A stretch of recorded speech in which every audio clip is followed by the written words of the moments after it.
नमस्कार मित्रांनो, वीरांना सलामी अनुराधा प्रभुदेसाई यामध्ये जो काही पाठ आहे, या पाठामध्ये अनुराधा प्रभुदेसाईंनी वीर या संकल्पनेचा विस्तार, जर आपल्याला परीक्षेला बोर्डासाठी हा जर पाठ आला, याच्यातला एखादा उतार आला आणि त्याविषयी वीर आणि सामान्य नागरिक किंवा सैनिक आणि सामान्य नागरिक यांच्यामधील काय फरक आहे, जर असं आलं तर आपल्याला त्याच्यामध्ये हमखास गुण मिळवून देणारे हे पुढचे लेखिकेनुसार वीर म्हणजे काय ते याच्यामध्ये बघणार आहे. पहिल्यांदा आपण बघणार आहोत सैनिक. सैनिक हा कशा स्वरूपाचा आहे, सैनिकामध्ये काय सांगितलेलं आहे.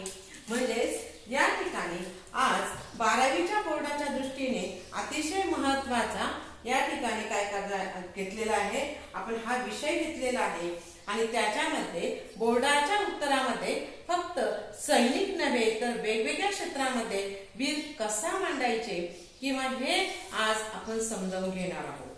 पहिल्यांदा आपण सैनिक याच्याविषयी माहिती बघणार आहोत.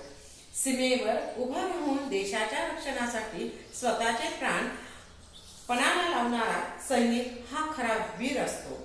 स्वतःच्या कुटुंबापासून दूर राहून तो देशासाठी लढतो, म्हणून सैनिकाचे शौर्य सर्वोत्तम मानले जाते असं लेखिकेला वाटतं.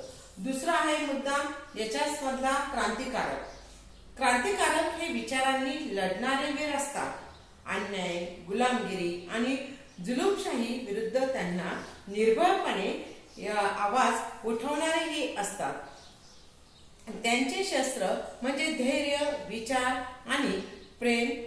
हे प्रेम फक्त देशविषयी प्रेम यांच्या मनामध्ये मोठ्या प्रमाणात असतात. तिसरं सांगितलेल्या मुद्द्यामध्ये वीर कशामध्ये आहे, शहीद. देशासाठी किंवा समाजासाठी प्राण अर्पण करणारा शहीद हा अमरवीर असतो. त्याचे बलिदान कधीही व्यर्थ जात नाही.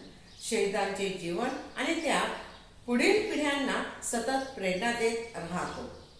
पुढचा सांगितलेला मुद्दा समाज सुधारक. या ठिकाणी समाजातील अंधश्रद्धा, अन्याय आणि विषमता दूर करणारे समाज सुधारकही वीर असतात. ते शांतपणे पण ठामपणे समाजामध्ये बदल घडवून आणतात. चौथं सांगितले यामध्ये आपत्तीमध्ये मदत करणारे सामान्य नागरिक आणि त्याचबरोबर या ठिकाणी आपत्कालीन भूकंप, पूर, आग किंवा महामारी या संकटांना मदत करणारा धावणारे लोक मानवतेचा वीर असतात आणि ते स्वतःचा जीव धोक्यात घालून इतरांना प्राण वाचवतात. अशा वेळी यांना वीर तत्व दिसून येतं. मित्रांनो, वीर म्हणजे फक्त रणांगणावर लढणारा नाही,